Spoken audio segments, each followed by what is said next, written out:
when you write policy that's sort of fear-driven in that way, it's bad policy. And if the central goal is, let's make our children safer, I question and I directly ask the public, where, how does it do that?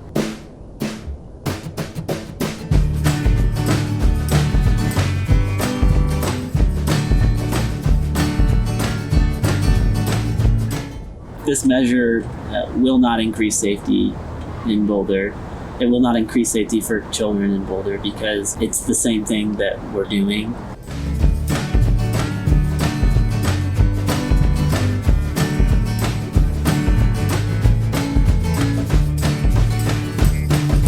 If you see something that's like an illness, treat the cause, and that will cure the illness.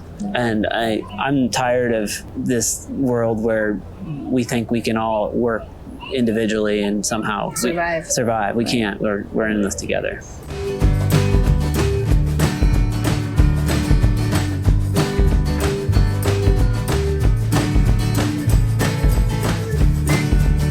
Cannot have public safety when there are people experiencing extreme lack of safety in our community. And when that starts to impact others, our first response should be like, what have we done wrong here? What should we do to fix it? Not a stopgap, not I need you to be out of here, away from my sight. Actual solutions.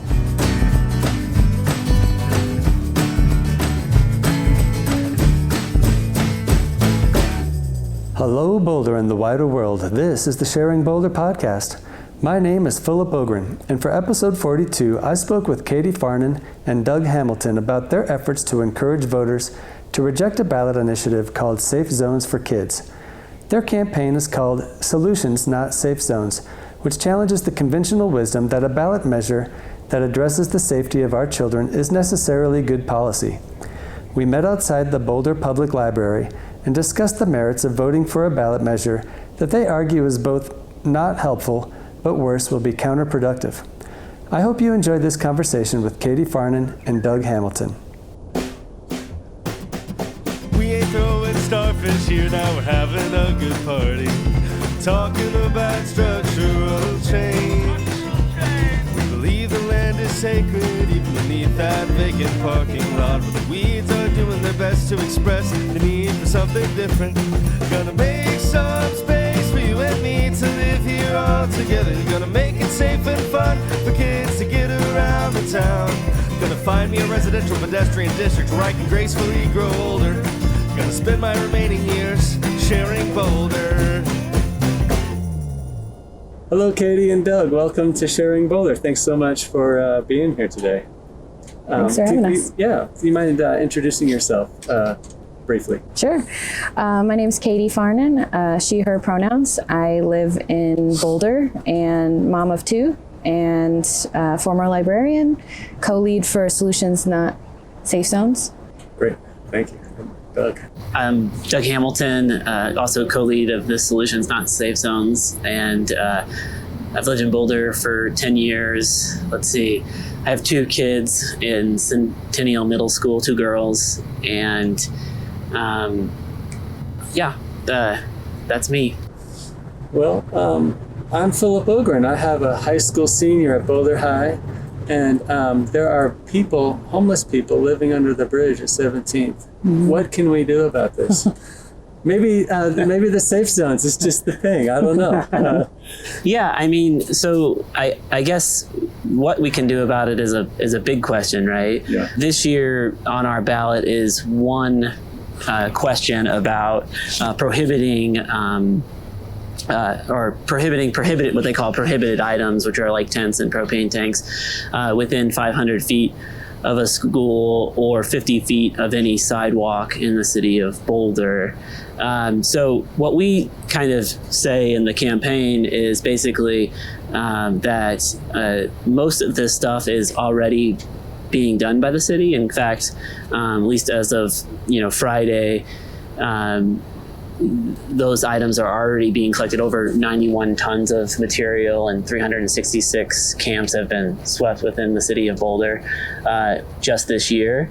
close to $3 to $4 million is being spent on it. So what the proponents of this measure are trying to do is, I guess, codify that into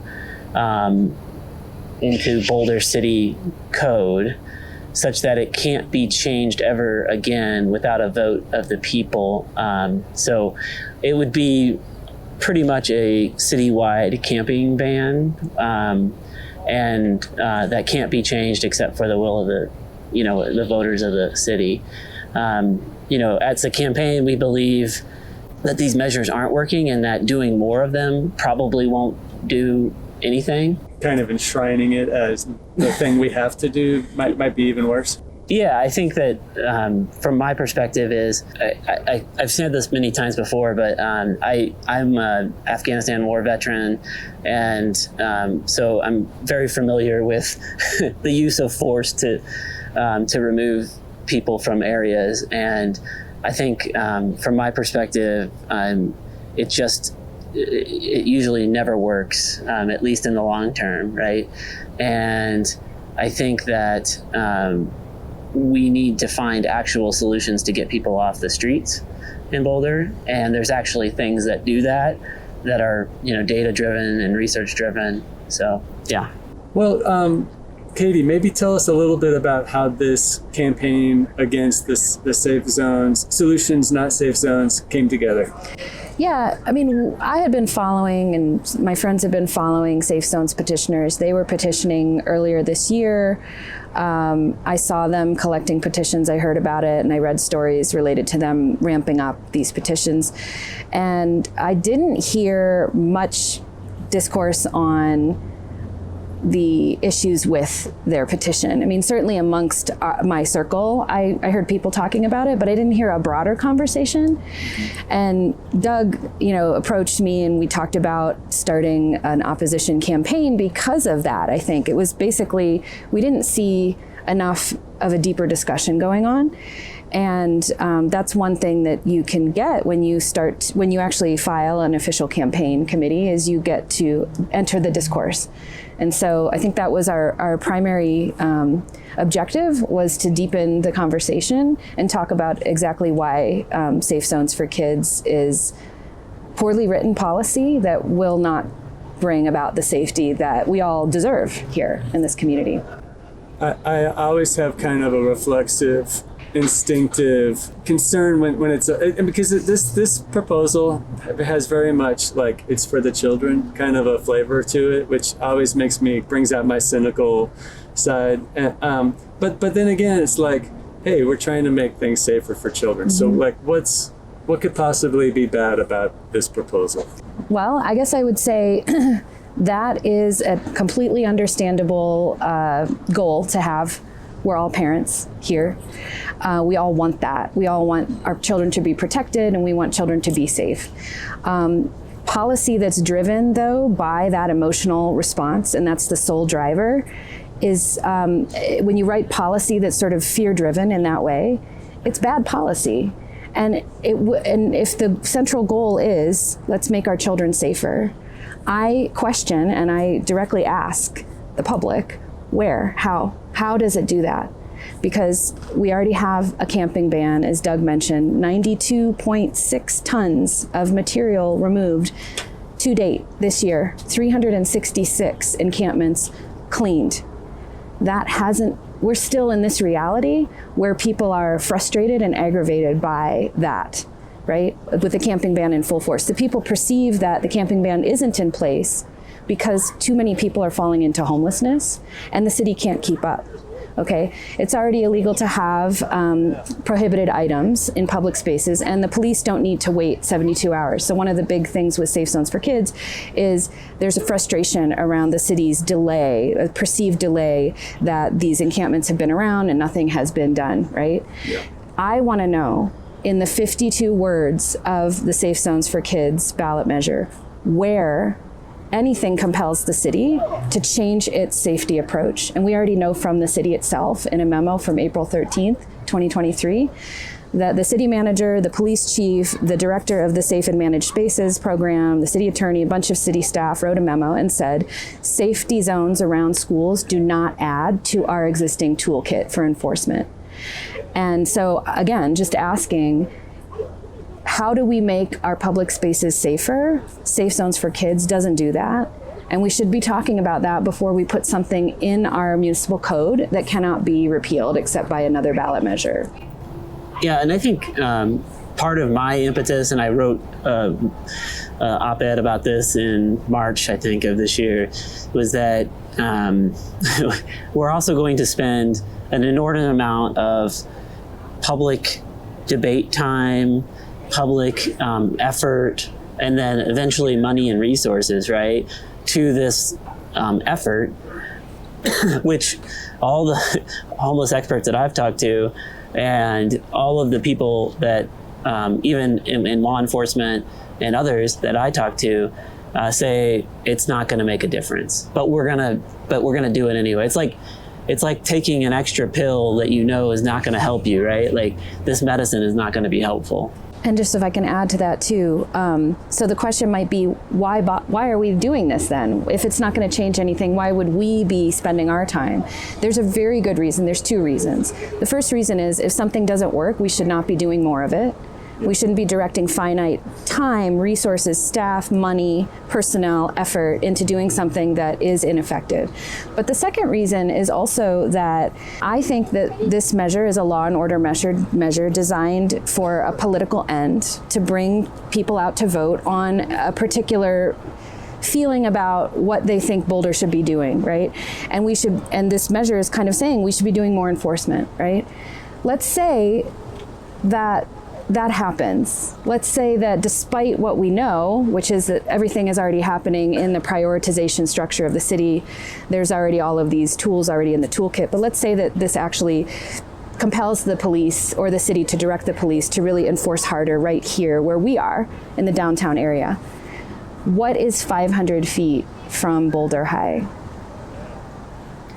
Pearl Street, the library, Uni Hill neighborhood. The bridge under the 500 feet is not far. Is not far. No. Yeah, so, but let's say that it actually is so aggressive. Let's say the city becomes really aggressive using safe zones for kids as this mandate to really protect that, make it a totally no one here, right? Where do people go? And I'm talking about in reality, not like a rhetorical question. In reality, they will go elsewhere. And that means additional camps, additional interactions in the city area, additional sanitation issues, additional fire risk, going into the foothills, going in other places. So now we have additional problems we don't have now. So it's like it could either do nothing and then we're back here again in 8 months talking about the same thing, or it does have some movement, and it would be temporary, right? Because really, when you have no other alternative options, you're going to sweep, move, return. It's an endless cycle. Yeah. You know, one of the things that came up, I was started reading your website this morning, and you know, the 500 feet from schools, yeah, that makes sense. I don't want propane tanks being used near my kids' schools, right? But the 50 feet from any public sidewalk seems crazy. Like, I mean, aren't there public sidewalks all over the city? And the point you made in the website is like draw the map of like the spaces that aren't within 50 feet of a public sidewalk. So that's our priority, is like the entire city is our new safe zone. You know, it's kind of it's not a focused approach, if that's what they're going for. Yeah, I think we brought that up, and I guess if it is really about children and schools, right, then you would, and ostensibly this was originally about Boulder High. The three petitioners, I believe, have students at Boulder High or did have students there. And you might just say Boulder High, right? Like, I didn't draft the language, but if you're trying to, in any legislative endeavor, and I believe some of them are lawyers, so they should know this, that you would probably draft, the remedy to narrowly cure the harm, if that's what it is. So why every school, there's only, it doesn't include every school in BVSD, because some of them are outside the city. So if you lived in Louisville or Lafayette or something like that, your school wouldn't be protected by this. But it seems overly broad.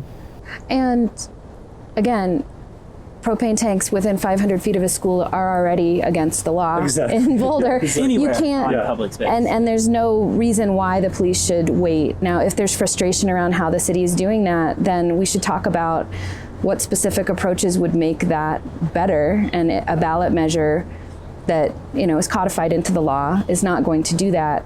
I would also say too that I feel like a lot of the work that BVSD is doing right now is overlooked. They just had a security update on August 22nd where they spent time with their school safety advocate program, where they did a day in the life, and school safety advocates replaced the SROs in Boulder Valley schools. They repealed that in 2020. All right, we use SRO as single room occupancy mostly in this podcast, so you're gonna have to give us school resource officer, and they are employees of the police department, and they're tied directly into the criminal justice system.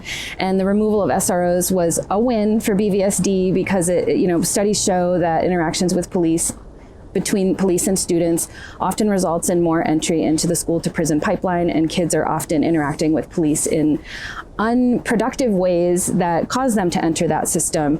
School safety advocates are former police officers, but they're not tied into the police department. So their job is safety, and they patrol the area around the schools. They escort students ahead of time. They walk the paths. Also, the administration at Boulder High, this was in the update, definitely is talking back and forth with police on a regular basis. And we know that the police response time to incidents at Boulder High is under 60 seconds.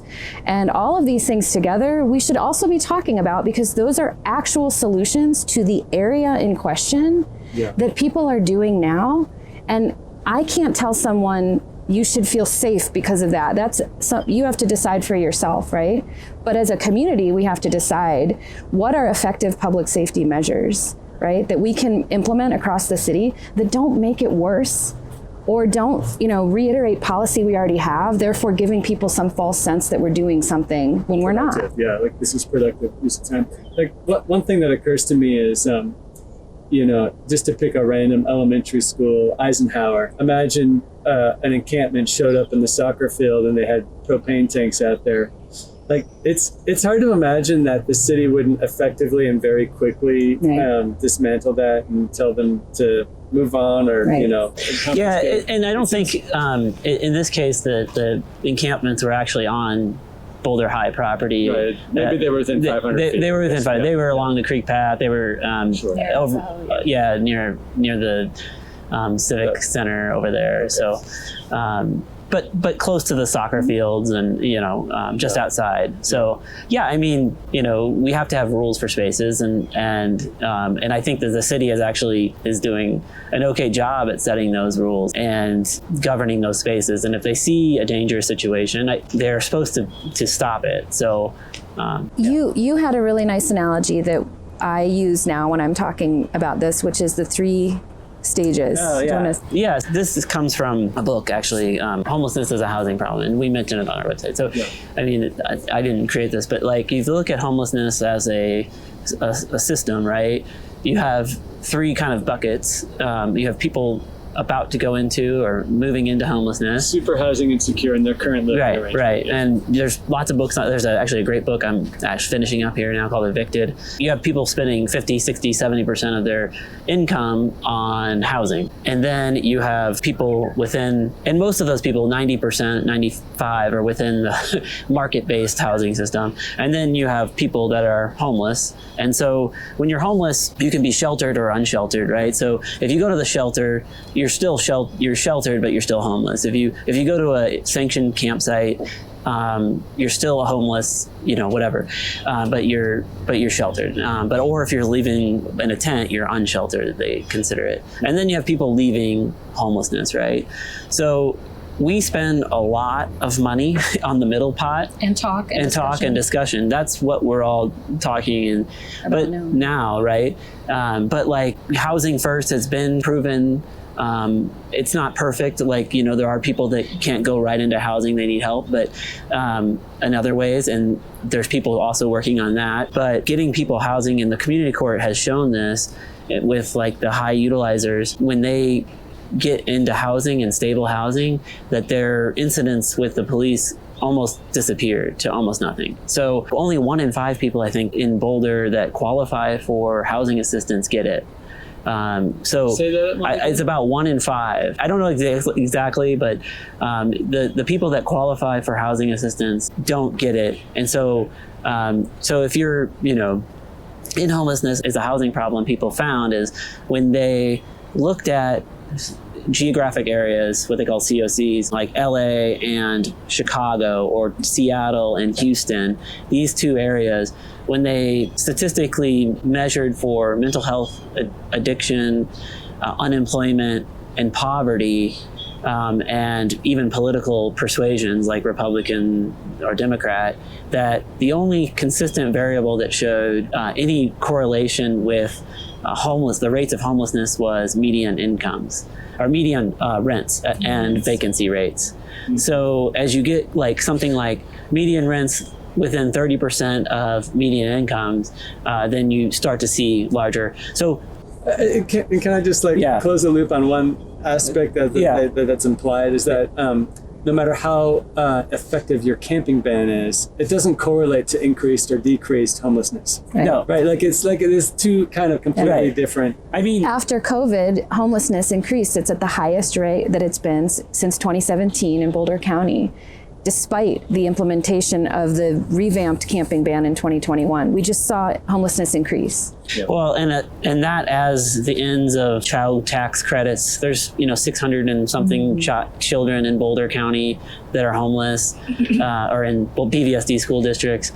So the end of the eviction moratoriums, when you start pulling away all the resources people have, I think you hear from EFA that they're at their highest rates of food insecurity right now. They're serving more people than they ever have. That's right.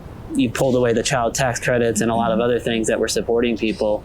And, I think they said something like 25% of the Boulder County population lives underneath the sustainable professional. That was another statistics that came out earlier. And our solution to that can't be simply to reiterate enforcement to get them to move on. And by them, I do mean pretty much everybody who is housing insecure and homeless. We see the most visible homeless people here, right? There's lots of homeless people that are invisible. They're living with friends. They're living in cars. We don't see them. There's many, many more of them. Yeah. But the most visible homeless folks are right here, and that's who we're talking about here. And, when people say, well, what's the solution to that? It's multi-pronged, just kind of as Doug was implying. There's, the entry into homelessness and helping people exit, the 2 buckets that we don't spend much time on at all. Like certainly some policymakers are trying to work on that. They need more public people telling them to do that. We need to be louder about these are the things that we need to have happen. If we actually want to reduce homelessness, we're never going to solve it. We have extreme wealth inequality, but we can do something to reduce it. Yeah. So I think what I'm hearing is that, just having this campaign that says, hey, City Council, you need to focus even more on these policies that you're already doing and are kind of basically orthogonal to the increase or decrease in homelessness. Beyond City Council. Yeah, it's beyond. It's the county as well and the state, but it's a law of diminishing returns, right? So it's like pumping more money into the military. It's like pumping more money into this. You're just not going to get the benefit that you want. I don't know the exact statistics of public campers, but I think when I last heard, it was something around 120 people in the city. So we're talking about a city of 100,000 people, and we're talking about a population of 120 people. That's right. Yeah. So, to put that into scale. It's addressable. We can address it. Yeah.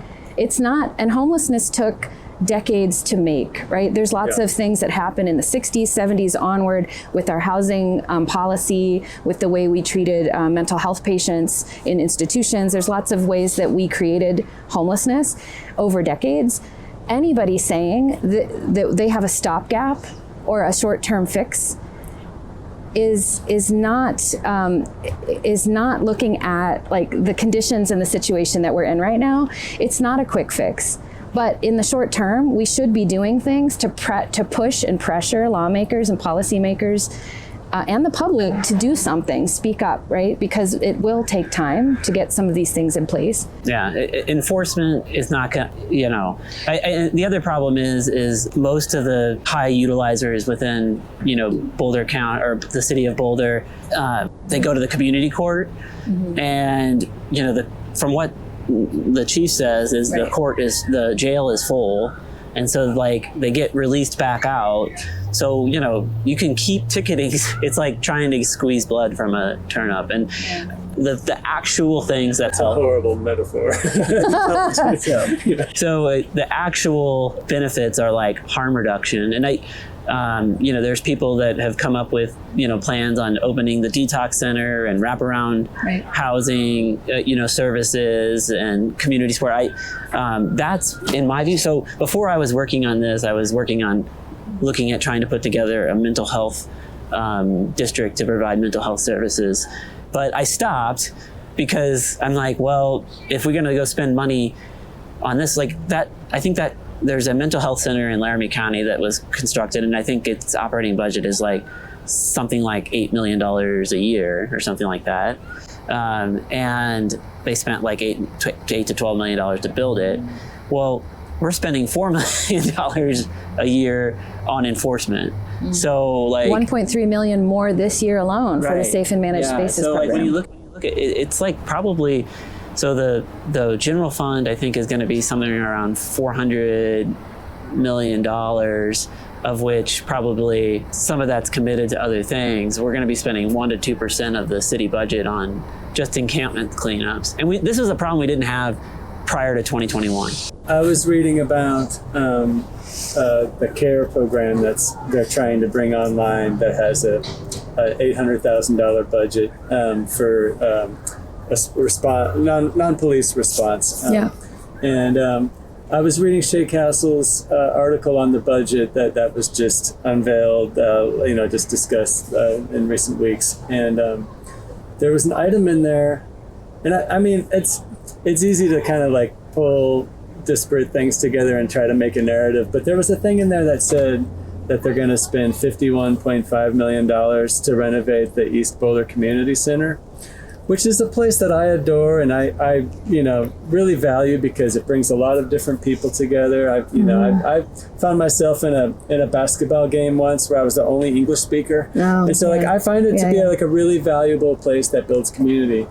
But when you sort of put $51.5 million for renovating that versus the $700,000, and I know that the whole homeless budget is much more than that, but it speaks to where our priorities are in terms of solving these problems. Well, I don't know if is that federal. Is there any federal grants or funds? Yeah, it's probably problematic for me to put those two numbers in the same sentence. But I get it. But if this is a huge crisis, why aren't we doing that?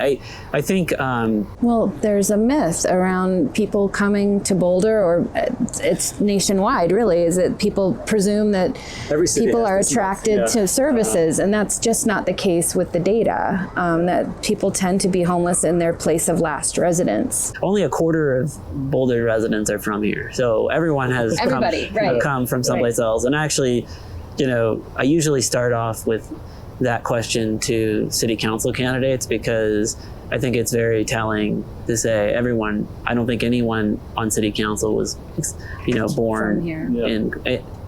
Or in our county commissioners. So I don't know, but I met somebody down at Mutual Aid, homeless, who was born and raised in South Boulder, went to Boulder High. Ouch. Yeah. And he's in his 30s now. It's a question, where are people from? I know that comes up a lot, and it's hard to know the data. People move around a lot, just like housed and unhoused people. So, the fact is that, regional and statewide and national support to this issue is why it's so crucial that we get. But I would say that, because I can always hear in my head, like, okay, well, what would someone say to that when we talk about the fact that it takes some time, right? And on the flip side, we have proponents of safe zones for kids saying this is a stopgap. Everybody I've talked to, when I've talked to them about this, people I don't know so well, just asking if they've heard of it. And if they had, that's kind of the overriding sentiment is, well, this is a short-term measure just to get us to the safety that we need while we work on the long-term. Because the whole thing is like, we're going to do an all of the above approach. And my argument with that is it's 52 words. Again, nothing in that measure provides the stopgap that I keep hearing, right? Everything in the measure is already contained in our current code. Yeah, you could have an expiration date. You could have said a stopgap measure. You could say this for 2 years or something instead of a permanent. But I would also say you're ignoring, you plural, the people I'm talking to, it seems to me, the actual measures in place, specifically addressing the issues in Boulder High and the issues around the creek. Those measures are in place. And if we don't know about them, we should attend BVSD meetings and learn about their security protocols, and we should find out exactly what the city is doing to protect that area. We already know from the April 13th, 2023 memo, they said schools are already at the highest prioritization in their matrix. This is something I heard from the proponents of Safe Zones for Kids, that they don't know what the prioritization matrix is, and they want to make sure that schools get at the top. So they're already at the top. Now what? Right? Now, this measure is telling us 26 schools within the city limits are priority, and all sidewalks, and not just 50 feet on both sides, right? Yeah. So how does that actually give us the stopgap? And I'm just going to keep saying that because I hear that a lot, and I don't see it. And it once you go down a path, it's hard to turn the boat, right? And it's like with saving for your future, right? When's the best time to start saving? It's like now, right? Yeah. So the best time to start working on these things is now, and look at a comprehensive solution, group of people to working together to do it. And city, like the VA has done it. They've reduced homelessness by 50% among veterans, and I know they get special treatment veterans do, but there's nothing that couldn't extend that to everyone, right? So like the other piece is the Houston has reduced their homeless. They don't pay for any public sheltering in Houston. That's all done by churches and private organizations. So because they're moving people directly to housing when they can. Now it's a different beast, but the best time to start doing it is now, right? And of course we know there are some things happening, right? There's some transitional housing being built. I wish I knew more about what was going on with the day center, because I heard good things and now I'm not sure, but there's certainly things there's movement there, but it's not enough to be, and the other thing is this is here and now. We're sitting right here in September, 2 months ahead of a vote that's going to tell the city which way to go on this issue, right? And it's a serious issue. It is a serious issue. It is a public safety issue, if I haven't been clear, for everybody to have open camping in public spaces. It is not safe. It is not safe for you to be outside in extreme weather with a propane tank as your survival tool, right? So when I see the sweeps and the encampments sweeps happening, I saw one last month, and I saw lots of gear going into the truck, and I'm thinking about that study that shows that the more sweeping you do, the more precarity comes out of that, right? So now you're sweeping people, you're separating them from their survival gear. That's a public safety issue, and doing that more and harder and more aggressively is going to lead to more desperation and more precarity. And so I just want to have that conversation, because it's a serious issue. Desperate people do desperate things, right? So the purpose of your campaign, Solutions Not Safe Zones, is to encourage people to vote no on this ballot measure. So I just want to be super unambiguous about that.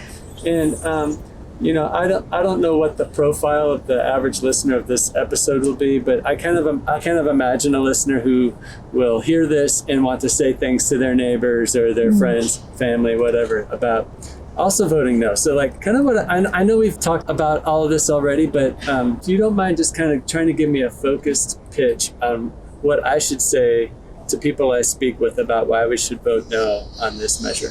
Let me take that one. Yeah, so this is what I say is this measure will not increase safety in Boulder. It will not increase safety for children in Boulder because it's the same thing that we're doing. And it's overly broad.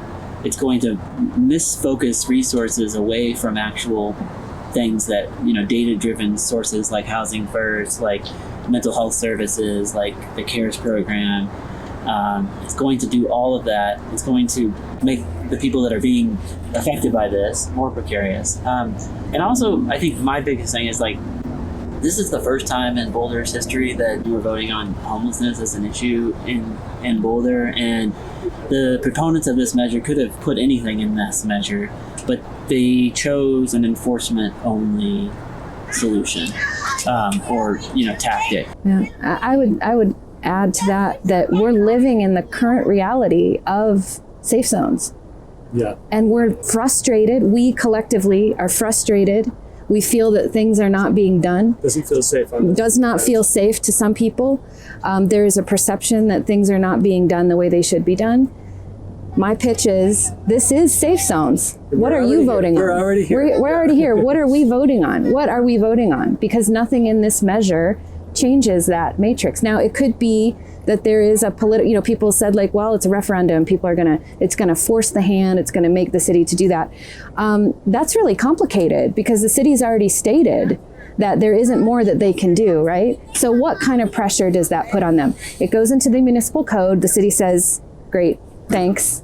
Enforcement is happening to the extent that we can do it. Police are going to ask for more money? I guess that depends what kind of council we have and what gets cut. What gets cut for that? When I was a graduate student, we had some funding from the National Library of Medicine for grants. And one of the things my research advisor always said is when you're writing a grant, you should include how many lives are you going to save through this research? What ultimate effect? And, right. and when I think about this, how many lives is this going to save? Or right. Students.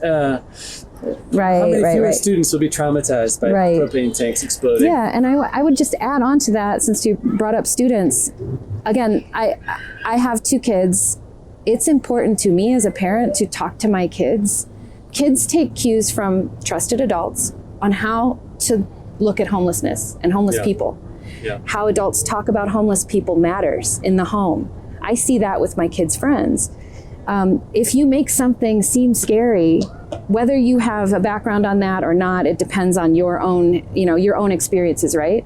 But kids do take those cues, right? So one thing that I do is I make sure that my kids we demystify homelessness and we talk about what it means to be homeless, how it happens, actually interacting with people, because we're here a lot. We're down here all the time, right? And so I do think that's another part of our mission on this campaign is I want to make sure we're raising the next generation of people to be excellent policy analyzers and makers and discussers. We cannot project what we think about homeless people onto our kids and into our policy, right? And that is all connected with how we talk about the people in our community who are our neighbors. Yeah. And everybody's safety. It's important to protect kids. It's important to protect everybody in this community. We all deserve that sense of safety. And it should be a part of our policy that we think about how it impacts all of us. Yeah, I mean, just also fear-based policies, if you aren't going to be successful, you can't do anything in your life out of, that's going to be helpful, in the long term out of fear. Yeah, and one of the ways this really manifests in political history of the United States is we declare wars on things, right? The war on drugs. I mean, right. so when I mentioned earlier about it's for the children makes me cynical. It kind of echoes the war on drugs, which was all about safety for children, but the effect of it was incarcerating tens of millions of people. So it's or millions of people. Right. Yeah. And so I having a fear-based approach, it's like literally what Yoda says about fear leading to the dark side. It's really not the positive direction. Well, and I think when you put safe and kids in a ballot measure title, you're going to have to do a lot of education, not the people that made it, but the people that are looking at it saying, Does that really bring us safety? Does that really bring us safety for our kids? Is a safe zone how we get to a safe city? Is that the same thing? And that's a lot of education that we have to do, because a knee-jerk response to safe and kids, we know how that looks, but from the default perspective of sort of just a non-political voter, right?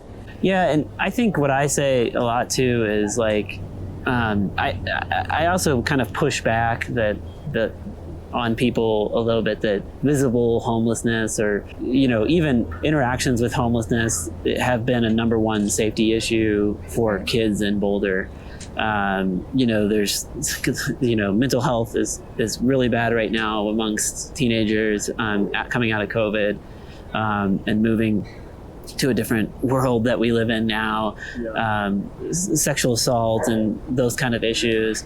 I mean, it's more than just like, of all the issues that kids, impaired driving is another big one. For just biking on the road. Biking, distracted driving, distracted biking. Distracted biking. So all of these things are super issues like that I think are, from a safety perspective, things that we think affect kids. And I know that some kids have had negative interactions with homeless people, and that's super scary. And I think that if it was my kid, I would try to give them as much support as I could and help around that fear as I could. And so I was just also going to say, there's a non-zero number of students in BVSD that are homeless and their caregivers are housing insecure. There's a point in time count not that long ago that said it was 750. Now I think some of that is remnants from the Marshall Fire. I'm not exactly sure someone told me an updated number that's less than that, but it's several hundred. Yeah, and that's still several hundred. 2 people from the Marshall Fire. Okay, well then So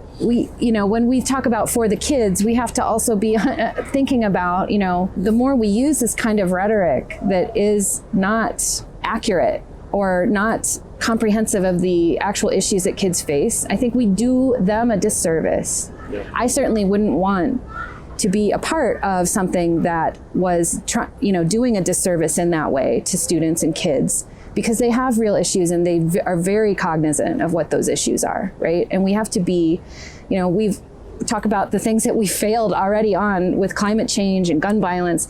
I don't want to fail my kids on misrepresenting what the threats are in this community. Again, not to say that there aren't things that have happened, but at the same time, like, there are, well, if you think about the social isolation, the social anxiety that children have, it's off the charts. Yeah, it's not an occasional, you read about it in the newspaper once every year. It's ongoing. It's like, this is like every kid that I know is struggling in this area, so it's like, I think one of the downsides of the sort of return or move back out of COVID was that everything returned except for the support network. And so I think part of what I talked about in my support networks for homeless people? For kids, for homeless people as well. Everybody. For everyone. I mean, one of the big stuff in place and then we took it away. Going back to just homeless in Boulder, one of the big reasons we had such a spike in the civic center and camping was that we cut all those services. I think the number of beds at the shelter were cut. People couldn't go into different centers, so they couldn't interact. Even if you're homeless, you might be scared to go sleep in a shelter with 100 other people. So part of the camping was a massive cut in services for those groups. And that's the reality of saying, well, the proponents have said we're not asking for $1. But it is what would happen if you look at this as a mandate, right? We just had this conversation with bedrooms and there was a lot of argumentation around the fact that this was the voters have spoken kind of thing, right? Say that this is taken and passed. It will be a mandate for policymakers who make it in there if they also support safe zones. And that means very, very real cuts in a finite budget, which could be directly taken from the actual things that are helping people exit homelessness, or at least helping them have some sort of a temporary reprieve, right? If we're putting more money into enforcement because we have to do it across the whole city now, and certainly residents are going to look at it like that, right? The city's supposed to be enforcing everywhere. all these sidewalks, right? So I have two more questions for you, and they should be quick. I don't think you heard this. I was telling Katie this before our conversation. I'm actually interviewing Terry Bernchich this afternoon. Oh, great! Yeah. And I guess I would just invite you. What should I ask her today? I know I'm putting you on the spot, but. I mean, I guess how is this going to make folks safer? Yeah. And given that this is what we're doing. And how is it a stopgap measure if it's Where's the stopgap? If it's only and how is it narrow to the harm that people at Boulder High might have seen? What happens in 8 months? Yeah. Where are we 8 months post safe zones being implemented? What does it look like? And point to the specifics in the measure that will compel that change. That's what I want to know, because we're living in it right now. My sense is that we're still going to be angry and frustrated, because I mean, how long have we been angry and frustrated and sort of hopeless about this issue? It's a daily, monthly conversation here in Boulder. It's like the main topic of conversation. Yeah. So the other question is, I want to help. What can I do? Go to our website and sign up. Yeah, sign up, endorse us. Maybe donate a little money. We have money, Okay, yes. sure. Write letters to the editor, right? Like, so we need to broaden the conversation. That's our whole mission, right? Is to broaden the conversation. A lot of people said, well, why are you opposing? And then as we talk to them, there's often an understanding as to why. Yeah. So again, with a measure that says safe in kids, we need to have a very full discussion about it. And the more people that can broaden that discussion with us, the better. So. Great. Yeah, I'd say talk to your neighbors and talk to your friends. Sign up to get a yard sign. Sign up to get a yard sign. I didn't know there were yard signs. Oh, well, we'll have a Not few. yet.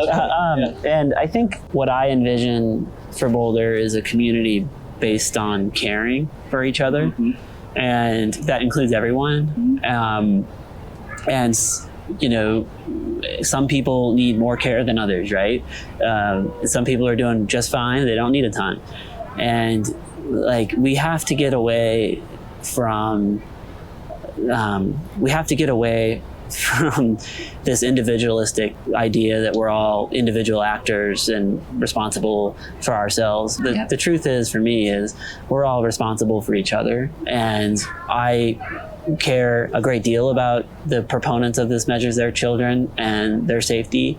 And I think together, if we build a caring community from the bottom up, I think we'll see all this issue go away. I agree completely. And I would say we cannot have public safety when there are people experiencing extreme lack of safety in our community. And when that starts to impact others, our first response should be like, what have we done wrong here? What should we do to fix it? Not a stopgap, not I need you to be out of here, away from my sight.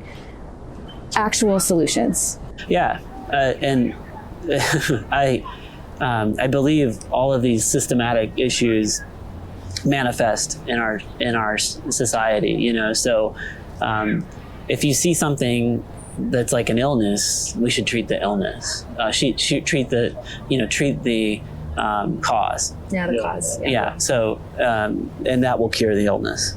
And I'm tired of this world where we think we can all work individually and somehow survive. We can't. We're in this together. Well, thanks so much for taking time to tell us about this. Do you have any parting shots? You feel like we covered the issue pretty good? I think so. We're glad to be able to speak. That's the thing. Is like. Thank you so much for taking the initiative to broaden the conversation. I feel like it deserves a nuanced conversation, and just because it has kids and safety doesn't mean it's a slam dunk. And in fact, I appreciate that you've helped me understand that it's probably not a good measure to vote for. So thank you. Thank you. All right, thank you. Gonna find me a residential pedestrian district where I can gracefully grow older. Gonna spend my remaining years sharing Boulder. Thank you for listening to Sharing Boulder.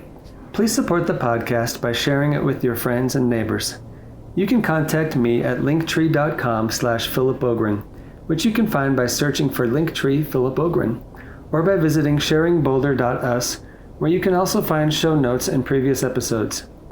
This episode of Sharing Boulder was produced by Philip Ogren and edited by Catherine Avery.